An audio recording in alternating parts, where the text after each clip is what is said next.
ये लड़का भूखा खाने वाले हैं।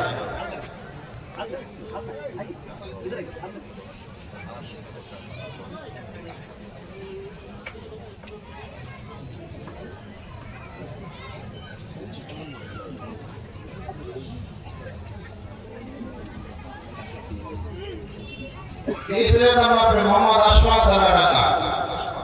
अशफाक धराड़ा का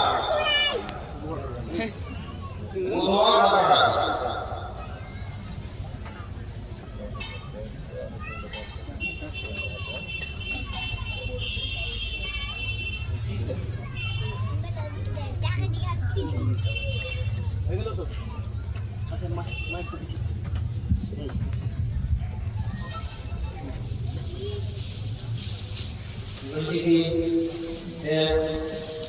এটা হাফিজে কোরআন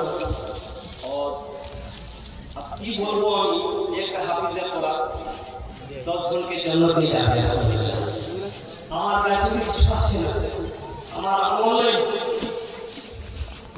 কিন্তু কিছু দিব এবারে কারণ আমার তোমার জন্য তুমি দোয়া করবি না এটা না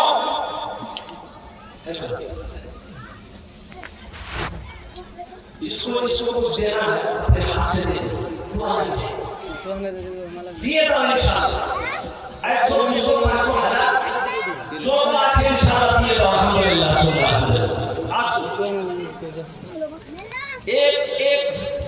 एक मतलब एक शेर अगर आपकी इजाजत तो सुना सुनाओ जलसाए दस्तार बंदी क्या अज़ीम शान